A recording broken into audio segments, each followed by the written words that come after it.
10,000 metre की ऊंचाई पर उड़ते एक एयरप्लेन में एक छोटा कुत्ता पागलों की तरह पीछे के केबिन के दरवाजे पर भौंके जा रहा था। एयर होस्टेस को लगा कुत्ता बस यूं ही शोर मचा रहा है, लेकिन जैसे ही उसने दरवाजा खोलने का बटन दबाया, एक पल पहले तक चिल्ला रहा वो कुत्ता डर के मारे पूंछ दबाकर भाग गया। एयर होस्टेस कुछ समझ पाती इससे पहले ही अगले पल एक खौफनाक आवाज पूरे जहाज में गूंज उठी। इस अचानक आई आवाज ने आगे वाले हिस्से में सो रहे पूर्व यूएन इन्वेस्टिगेटर जेरी की आंखें खोल दी। एक बुरी बेचैनी लिए उसने धीरे से दोनों हिस्सों के बीच का पर्दा हटाया और जो नजारा सामने था वो उसकी सबसे बुरी कल्पना से भी भयानक था। पिछला पूरा हिस्सा जीती जागती नर्क बन चुका था। खतरा भांपते ही बाकी यात्रियों ने एक पल की देरी नहीं की। सब अपना अपना सामान उठाकर रास्ता बंद करने में जुट गए, लेकिन तभी गलत रखा एक बैग अचानक नीचे खिसक गया। यह आवाज किसी बम से कम नहीं थी। उसे सुनते ही पागल झोंबी उस पूरी दीवार पर टूट पड़े। कॉकपिट में से ये सब देख रहा को पायलट घबरा गया और बेल्ट खोलकर निकलने ही वाला था कि कैप्टन ने उसे रोक लिया। उधर वो कमजोर सामान की दीवार पूरी तरह ढह चुकी थी। झोंबी के घुसते ही उस तंग जहाज में चीखें गूंज उठी। जिंदा लोगों के पास भागने की कोई जगह नहीं थी। इसी आखिरी पल में जेरी को एक उम्मीद की किरण दिखी। हजारों मीटर ऊपर उड़ते जहाज में ग्रेनेड फोड़ना खुद अपनी मौत को बुलावा देना था, लेकिन सामने मौत को देखते हुए जेरी ने बिना हिचकिचाए ग्रेनेड की पिन खींच ली। अब सवाल था कि यह आखिरी दाम काम करेगा या नहीं, और आसमान में यह झोंबी तबाही आई कहां से। दरअसल यह सब शुरू हुआ 3 दिन पहले फिलाडेल्फिया की एक भीड़भाड़ भरी सुबह से। उस वक्त जेरी अपनी फैमिली के साथ जाम में फंसा हुआ था। ऊपर से फौजी हेलीकॉप्टर गुजर रहे थे। रेडियो पर पागल कुत्तों की बीमारी फैलने की अजीब खबरें आ रही थी। तभी एक सिपाही ने उनकी गाड़ी का शीशा तोड़ा और आगे निकल गया। इन्वेस्टिगेटर रह चुके जेरी को कुछ गड़बड़ लगने लगी। जैसे ही वो नीचे उतरा, आगे से एक भारी धमाका हुआ। इससे पहले कि वो कुछ समझता, पीछे से एक सिपाही आया और चिल्लाकर तुरंत गाड़ी में वापस जाने को कहा। लेकिन तभी एक बेकाबू भारी ट्रक तोप के गोले की तरह आया और उस सिपाही को गाड़ी समेत रौंदता चला गया। बिना रुके वो ट्रक पूरे जाम में तबाही मचाता रहा। ये नजारा देखते ही जेरी के दिमाग में खतरे की घंटी बज उठी। उसने किसी तरह जाम में से रास्ता निकाला, लेकिन इस तबाही के आगे एक इंसान की गाड़ी चलाने की काबिलियत कुछ नहीं थी। एक के बाद एक टक्करें हो रही थी और आखिरकार जेरी की गाड़ी भी ठुक गई। चारों किसी तरह बच तो गए, लेकिन सड़क का नजारा किसी बुरे सपने से कम नहीं था। जिधर भी नजर जाती उस भागती भीड़ में अनगिनत संक्रमित लोग थे। ये आम झोंबी नहीं थे। इनकी रफ्तार बोल्ट जैसी थी। पागल कुत्तों की तरह जो भी इन्हें मिले उसे काटते जा रहे थे। और इसी भागम भाग में जेरी ने अपनी आंखों से एक आदमी को कटते देखा और कटने के अगले बस 12 सेकंड में ही वो आदमी अपने हाथ पैरों को मरोड़ते हुए खड़ा हो गया, जो साफ तौर पर एक झोंबी में बदल चुका था। यह फैलाव की रफ्तार न सिर्फ किसी भी फिल्म में बल्कि असल दुनिया में भी हो तो आधी से ज्यादा इंसानी आबादी का सफाया तय था। झोंबी की यह सुनामी पूरी सड़क को निगलती जा रही थी। जेरी की फैमिली ने एक पड़ी हुई बड़ी गाड़ी उठाई और किसी तरह एक झोंबी को मारकर वहां से निकले और उस बुरे सपने से बाहर आ गए। लेकिन मुसीबत पीछा नहीं छोड़ रही थी। भागते हुए जेरी को पता चला कि पूरा शहर तबाह हो चुका है, और सबसे बुरा यह कि इसी वक्त उसकी बड़ी बेटी का दमा भड़क उठा। उनके पास अभी इसके लिए कोई दवाइयां भी नहीं थी। वह तुरंत गाड़ी लेकर पास के मार्ट में पहुंचे। वक्त बहुत कम था। दोनों ने एक एक बच्चा संभाला और अलग अलग दिशा में जरूरी सामान इकट्ठा करने निकल पड़े। तभी जेरी दवाई लेकर बाहर निकला ही था कि अचानक छोटी बेटी की चीख सुनाई दी। जेरी तुरंत उसके पास गया और देखा कि 2 बदमाशों ने मिलकर उसकी बीबी को पकड़ लिया है। वह उन पर चिल्लाया, लेकिन तभी एक बदमाश ने बंदूक निकाल ली। जेरी ने भी एक पल नहीं सोचा और सीधे गोली मारकर उसे वहीं ढेर कर दिया। लेकिन अभी दोनों ने चैन की सांस ली भी नहीं थी कि एक पुलिस वाला वहां आ धमका। जेरी ने हाथ ऊपर किए, लेकिन अगले ही पल उस पुलिस वाले ने जमीन पर पड़ी लाश को नजरअंदाज किया और खुद भी लूटपाट में शामिल हो गया। साफ था कि इस तबाही में कानून और इंसानियत दोनों खत्म हो चुके थे। जब घबराया हुआ जेरी का परिवार दुकान से बाहर निकला तो पता चला कि जिस गाड़ी से वो भागने वाले थे वो भी किसी और ने चुरा ली थी। जेरी को तुरंत एहसास हो गया कि रोड पर रहना सेफ नहीं है। वह तुरंत बीवी और बच्चों को लेकर पास की एक इमारत की तरफ भागा और साथ साथ यूएन के अपने दोस्त टेरी को फोन लगाया, जो अगली सुबह तक उन्हें रेस्क्यू करने आने वाला था। लेकिन उसके लिए उन्हें किसी ऊंची जगह तक पहुंचना जरूरी था। जल्द ही चारों एक ऊंची बिल्डिंग के नीचे पहुंच गए, लेकिन तभी एक झोंबी ऊपर से सीधे नीचे आ गिरा। उस धमाके की आवाज से आसपास के सारे झोंबी जाग उठे। सब लोग तुरंत इमारत के अंदर घुसे और दरवाजा बंद कर दिया, लेकिन तुरंत बाहर से जोरदार धक्के शुरू हो गए। सीढ़ियों से ऊपर की तरफ भागते हुए 7 मंजिल चढ़ने के बाद उन्हें एक जिंदा परिवार मिला। यह मेहरबान मैक्सिकन परिवार था जिसने जेरी की फैमिली को न सिर्फ अंदर लिया बल्कि अपना थोड़ा सा खाना भी बांटा। अगली सुबह जेरी ने उनसे भी साथ चलने की गुजारिश की, लेकिन घर के मर्द ने शुक्रिया कहकर मना कर दिया। जेरी ने भी जोर नहीं दिया। आगे की मुश्किलों के लिए उसने वहीं से जुगाड़ किया और एक तेज चाकू को टेप से क्लीनिंग मोप की डंडी पर बांधकर भाला बनाया और एक मोटी किताब को कलाई पर कसकर लपेट लिया ताकि झोंबी के काटने से बचा जा सके। चलने से पहले चारों ने एक रस्सी से खुद को एक दूसरे से बांध लिया ताकि भाग दौड़ में कोई बिछड़ न जाए, लेकिन जो डर था वही हुआ। ये लोग अभी निकले ही थे कि पीछे रुके उस मैक्सिकन परिवार पर झोंबी का हमला हो गया। उधर जेरी ने जैसे ही छत की तरफ जाने वाला दरवाजा खोला, एक झोंबी दहाड़ता हुआ सामने आ गया। उसने तुरंत भाले से उसे खत्म कर दिया, लेकिन बच्चों की चीखें सुनकर आसपास के झोंबी भी उनकी तरफ आने लगे। सब लोग सीढ़ियों से छत की तरफ जान लगाकर भागने लगे। ज़ॉम्बी की रफ्तार बहुत तेज थी। बीवी और बच्चों को वक्त देने के लिए जेरी ने बैग कैरन को थमाया और खुद सीढ़ियों पर रुककर उन्हें रोकने लगा। लड़ते हुए गलती से कुछ काला खून उसके मुंह में चला गया और अगले ही पल उसे लगा कि अब सब खत्म हो चुका है। तभी एक गोली की आवाज गूंजी। सामने देखा तो वो मैक्सिकन छोटा लड़का था जो किसी तरह बच गया था। उधर छत पर पहुंची कैरन ने भी तुरंत सिग्नल फ्लैशलाइट जला दी,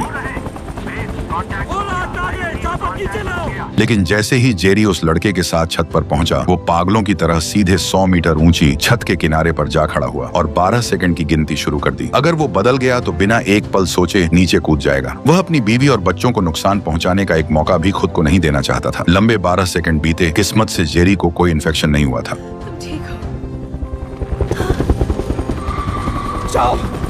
लेकिन खुशी मनाने का वक्त नहीं था, क्योंकि सीढ़ियों से ज़ॉम्बी की दहाड़ों की आवाज आने लगी थी। जेरी एक बार फिर रुक गया और बीवी, बच्चों और उस लड़के को पहले हेलीकॉप्टर में चढ़ाया। जब सैनिकों ने बंदूकें तान कर जेरी को कवर दिया तो एक बेहद दर्दनाक नजारा सामने था। सबसे आगे दौड़ता ज़ॉम्बी कोई और नहीं बल्कि वही मैक्सिकन आदमी था जिसने कल रात उन्हें जगह दी थी।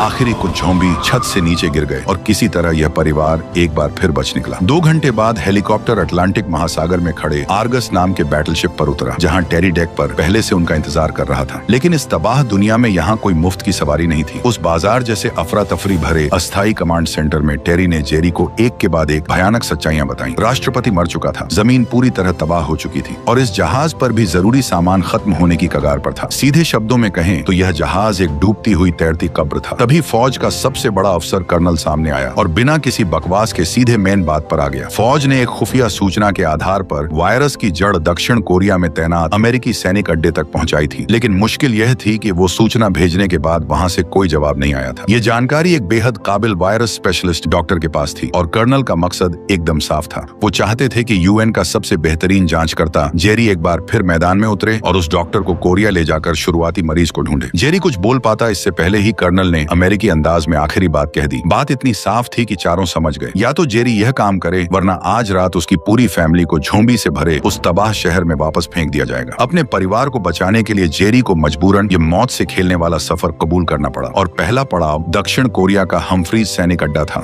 वही जगह जहां से वो खुफिया संदेश आया था। उड़ान के दौरान वो डॉक्टर, जो अपनी काबिलियत पर बहुत भरोसा रखता था, पूरे रास्ते जेरी को अपनी थ्योरी समझाता रहा। उसने कहा कि प्रकृति के इस मौत के खेल की पहेली को सुलझाने का तरीका प्रकृति में ही छुपा होता है और हमें बस वही ढूंढना है, लेकिन यह आसान बिल्कुल भी नहीं होगा। डॉक्टर की यह बात पूरी फिल्म की सबसे अहम बात थी, लेकिन जिस शान से यह किरदार आया था उसके जाने का तरीका उतना ही हैरान करने वाला था। तूफानी रात में जहाज कोरियाई अड्डे पर उतरा। दरवाजा खुलते ही अंधेरे में ज़ॉम्बी आवाज सुनकर टूट पड़े। जिंदगी में हमेशा किताबों में रहने वाले उस डॉक्टर ने यह खूनी मंजर कभी नहीं देखा था। डर के मारे वो पलटकर भागने लगा, लेकिन जहाज की सीढ़ी पर पैर फिसल गया और बदकिस्मती से हाथ में पकड़ी बंदूक चल गई और एक ही गोली में वो खुद ही खत्म हो गया। उसी वक्त वहाँ के सैनिक बाहर आए और उनकी घनी गोलीबारी की आड़ में जेरी और बचे हुए लोग किसी तरह अड्डे के अंदर घुसे। थोड़ी देर बाद जेरी उस खुफिया संदेश में बताई जगह पर पहुंचा, लेकिन वहाँ का नजारा देखकर उसके पैरों तले जमीन खिसक गई, क्योंकि वहाँ कोई जिंदा मरीज नहीं था और न ही कोई वायरस का नमूना। वह पूरा कमरा बस राख से भरा था। सैनिकों ने बताया कि शुरुआत में वह एक भागा हुआ जवान था जिसने जांच करने आए डॉक्टर को काटकर मार दिया था और फिर पूरा अड्डा तबाह हो गया। वो खुफिया संदेश उसी डॉक्टर की आखिरी चेतावनी थी और सैनिकों ने वायरस को रोकने के लिए उस कमरे को शुरुआती मरीज समेत जला दिया गया था। यह सुनकर जेरी पूरी तरह निराश हो गया। वह वहाँ से निकल ही रहे थे कि तभी एक कोने में लोहे के पिंजरे में बंद एक अजीब आदमी खुद से बड़बड़ाता हुआ दिखा। पता चला यह CIA का एक पुराना एजेंट है जो हथियार बेचने के जुर्म में पकड़ा गया था। जेरी का जांच करता दिमाग तुरंत जाग गया। पहले उसे लगा जैसे यह बस एक लालची आदमी है, लेकिन उस आदमी ने जेरी के सामने एक के बाद एक ऐसी बातें रखी जो होश उड़ा देने वाली थी। उस बूढ़े ने एकदम सीधे मजाकिया लहजे में जेरी को बताया कि जैसे ही वायरस फैला, उत्तर कोरिया ने 24 घंटे के अंदर फौज लगाकर अपने 2 करोड़ 30 लाख लोगों के सारे दांत निकाल दिए। उनका मोटिव साफ था कि अगर दांत ही नहीं रहेंगे तो कोई एक दूसरे को काट ही नहीं पाएगा और वायरस फैलेगा भी नहीं। ये इंसानी इतिहास की सबसे क्रूर लेकिन सबसे सीधी तरकीब थी। जेरी को लगा यह आदमी बकवास कर रहा है, लेकिन जब जेरी ने विश्वास नहीं किया तो उस आदमी ने एक हैरान करने वाली बात बताई। दुनिया के बाकी देश ज़ॉम्बी को महामारी या दंगा समझ रहे थे, लेकिन इजराइल ने जैसे पहले से ही भविष्य देख लिया हो। उन्होंने 1 हफ्ते पहले ही पूरे देश की सीमाएं बंद कर दी थी और एक विशाल दीवार खड़ी कर दी थी। ये सुराग अजीब जरूर था, लेकिन जेरी के पास अब कोई और रास्ता नहीं था। बचे हुए सैनिकों के साथ बारिश और झोंबी की उस रात में किसी तरह वह जहाज में चढ़े और सीधे उसी शहर यरूशलेम में जाने की तैयारी करने लगे, जिसे लोग बिल्कुल सुरक्षित बता रहे थे। जब जहाज बादलों को चीरता हुआ शहर के ऊपर के पास पहुंचा तो जेरी का मुंह खुला का खुला रह गया। जब पूरी दुनिया झोंबी के हमलों से तबाह हो रही थी, यरूशलेम सच में एक बंद किले की तरह बिल्कुल सही सलामत खड़ा था। और यह सब मुमकिन हुआ था उस एक विशाल दीवार की वजह से जो पूरे शहर को घेरे हुए थी। जल्द ही जेरी की मुलाकात उस हथियार तस्कर के बताए अहम शख्स से हुई, मौसाद के बड़े अफसर जुर्गेन से। जब जेरी ने पूछा कि तुम्हें इसके बारे में पहले से कैसे पता चला, तो जुर्गेन ने एक बेहद कड़ा खुफिया नियम बताया। 10वें आदमी का नियम, यानी जब 9 लोग एक ही जानकारी देखकर एक ही नतीजे पर पहुंचे तो 10वें आदमी को हर हाल में उल्टा सोचना होगा और सबसे बुरी संभावना मानकर सबूत ढूंढने होंगे। जुर्गेन वही 10वां आदमी था जिसने मान लिया था कि झोंबी सच में दुनिया तबाह कर देंगे। इसी सोच की वजह से इजराइल ने पहले ही यह दीवार खड़ी की और आखिरी बची हुई जमीन बचा ली। और इस वक्त उस दीवार के अंदर बचे हुए लोग जश्न मना रहे थे, जैसे सच में किसी बाग में हों। लेकिन इस तबाह दुनिया में सबसे खतरनाक चीज यही बेफिक्री थी। दीवार के अंदर वाले भूल गए कि ये राक्षस शिकार कैसे करते हैं। दीवार के बाहर लाखों झोंबी पागल चींटियों की तरह उमड़ पड़े। उनमें कोई अक्ल नहीं थी, लेकिन वो एक दूसरे के ऊपर चढ़ते गए और देखते ही देखते उस कई मंजिल ऊंची दीवार के नीचे झोंबी का एक जीता जागता पहाड़ खड़ा हो गया। जेरी को खतरा समझ आ गया, लेकिन तब तक बहुत देर हो चुकी थी। जैसे ही पहला झोंबी दीवार के ऊपर से गिरा और भीड़ में जा पड़ा, वो दीवार जिसे भगवान का किला कहा जाता था पल भर में टूट गई। चंद सेकंड में ऊपर से झोंबी का एक झरना नीचे गिरने लगा। लोगों को फिर से वो पुराना खौफ याद आ गया। इसी अफरा तफरी में जुर्गेन ने अपनी महिला सैनिक को आखिरी ऑर्डर दिया कि जेरी को हर हाल में बाहर निकालो। इस भगदड़ में जेरी की नजर एक बेहद अजीब नजारे पर पड़ी। एक लड़खड़ाता बूढ़ा आदमी वहीं खड़ा था और उसके आसपास के पागल झोंबी उसे बिल्कुल नजरअंदाज कर रहे थे। लेकिन इतना सोचने का वक्त नहीं था। उधर पूरे सुरक्षित इलाके में झोंबी कई गुना तेजी से फैल रहे थे। भागते हुए एक तंग रास्ते में एक सैनिक को झोंबी ने अचानक हवा में उठा लिया। उस सैनिक ने खुद ही ग्रेनेड खींच लिया और आग की लपटों में अपनी जान दे दी। जल्द ही पूरी टीम एक गली में घिर गई। आगे पीछे दोनों तरफ झोंबी थे। मजबूरन वो पास की एक इमारत का दरवाजा तोड़कर अंदर घुसे और तभी जेरी को वो अजीब नजारा दोबारा दिखा। झोंबी की भीड़ के बीच एक लड़का था जिसकी तरफ कोई झोंबी देख तक नहीं रहा था। ये 2 बार का नजारा जेरी के दिमाग में कुछ जगाने लगा, लेकिन उसके पास सोचने का एक पल भी नहीं था। झोंबी ने दरवाजा तोड़ दिया और टीम कोने में दब गई। महिला सैनिक सेगेन ने यह सोचकर कि सब खत्म हो गया झांक कर देखने की कोशिश की। तभी एक झोंबी ने झपट्टा मारा। सेगेन ने तुरंत उसे मार गिराया, लेकिन नीचे देखा तो हाथ पर दांतों के निशान थे। बिना एक पल गवाए जेरी ने सेगेन की तलवार निकाली और एक ही वार में उसका बायां हाथ काट दिया। फिर उसने खून बहते जख्म पर पट्टी बांधी और सांसें रोककर गिनती शुरू कर दी। पास खड़े सैनिक ने बंदूक सीधे सेगेन के सिर पर टिका दी, लेकिन 12 सेकंड बीते और सेगेन तड़पने के अलावा कुछ नहीं बदली। लेकिन जैसे ही सब बाहर निकले और हेलीकॉप्टर की तरफ बढ़े तो एक और मुसीबत सामने आ गई। पास की इमारत की छत पर खड़े झोंबी बारिश की बूंदों की तरह सीधे हवा में कूद पड़े और पलक झपकते ही वो बचाव का हेलीकॉप्टर झोंबी के बोझ तले दबकर बेकाबू हो गया और सीधे जाके तबाह हो गया। लेकिन मुसीबत यही नहीं रुकी। जैसे ही झोंबी का कहर टूटा, जेरी जिस फौजी जहाज से आया था वो उसे वहीं छोड़कर भाग निकला। जब वो लोग जान की बाजी लगाकर किसी तरह रनवे तक पहुंचे तो वो जहाज उनके सिर के ऊपर से गुजर चुका था। पूरी तरह टूट चुके उन लोगों की नजर पास ही खड़े एक पैसेंजर प्लेन पर पड़ी। अब यही एकमात्र रास्ता था। कानून की परवाह किए बिना बचे हुए लोग उस जहाज की तरफ दौड़े और सीधे कॉकपिट के सामने जाकर बंदूक तान दी। मजबूर पायलट ने प्लेन रोककर दरवाजा खोला और कटे हाथ वाली सेगेन और जेरी को लेकर यरूशलेम की उस नरक से उड़ान भरी। प्लेन हवा में पहुंचा तो थके हुए जेरी ने फर्स्ट एड बॉक्स निकाला और सेगेन के जख्म साफ करने लगा। अपना कटा हाथ देखकर हमेशा मजबूत रहने वाली सेगेन ने कड़वी हंसी के साथ कहा कि अब तो मैं बोझ बन गई हूँ। बोझ शब्द सुनते ही जेरी के चेहरे पर एक अजीब सी जकड़न आ गई। इस पूरे सफर की सारी यादें तेजी से उसके दिमाग में घूमने लगी। कोरिया के उस अड्डे पर झोंबी की भीड़ में सही सलामत खड़ा लंगड़ा आदमी, यरूशलेम की गली में झोंबी के बीच से बेखौफ गुजरता झुका हुआ बूढ़ा और गंजा लड़का,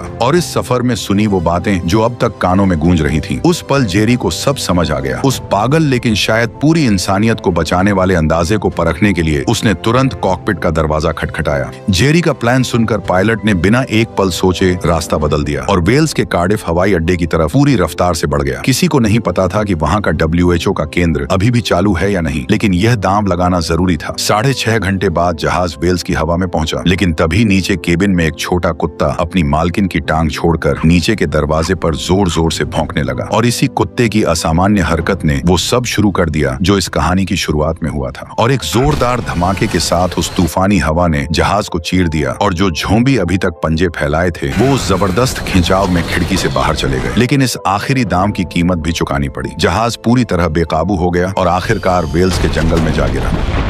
जब जेरी बेहोशी से जागा तो पूरे जिस्म में दर्द की लहरें दौड़ रही थीं। नीचे देखा तो लोहे का एक नुकीला टुकड़ा पेट में ढंसा हुआ था। तकलीफ सहते हुए वो नीचे गिरा।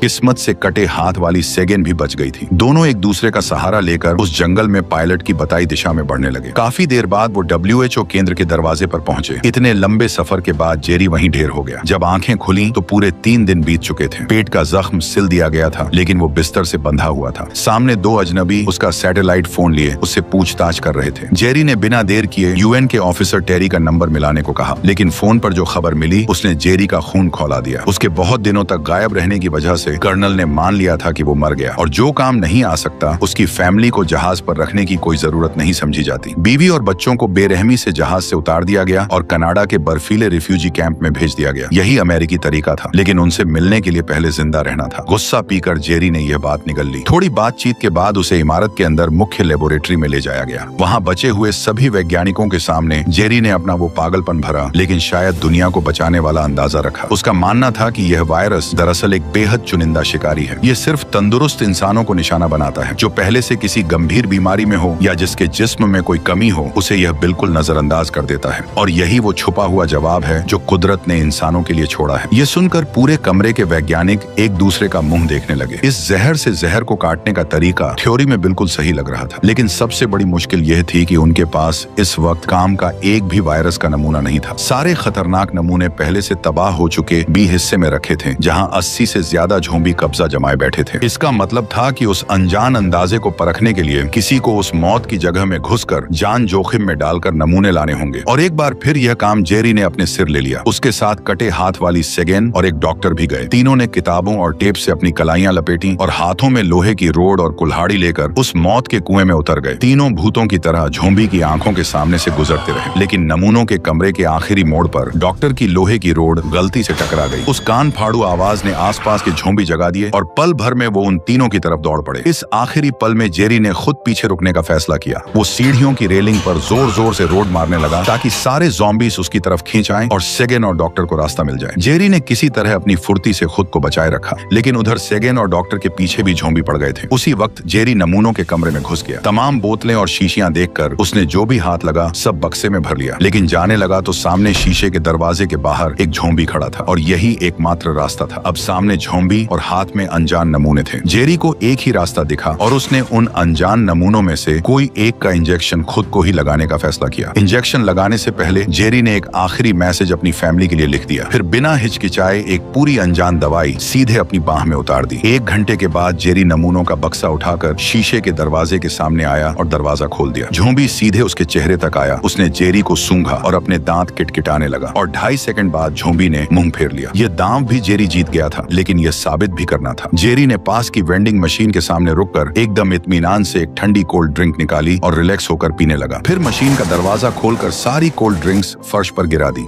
ये शोर पूरी इमारत के झोंबीज को जगाने के लिए काफी था। अब उस बिल्डिंग के सारे झोंबी उसी की तरफ आ रहे थे, लेकिन अब ज़ॉम्बीज़ के लिए जेरी मानो वहाँ था ही नहीं और वो बेफिक्री से उस ज़ॉम्बीज़ के तूफान के बीच से चलता हुआ बाहर निकल गया। लेबोरेटरी में वापस पहुंचते ही वैज्ञानिकों ने तुरंत जेरी को एंटीबायोटिक दिया और किस्मत ने एक बार फिर उसका साथ दिया। जो नमूना उसने अंदाजे से चुना था वो सिर्फ एक साधारण जीवाणु था, कोई जानलेवा वायरस नहीं। अहम नमूने हाथ आने के बाद जेरी और सेगेन ने WHO सेंटर से विदाई ली। 60 घंटे बाद तमाम मुसीबतों से गुजरा हुआ जेरी कनाडा के रिफ्यूजी कैंप के किनारे पर अपने परिवार से जा मिला।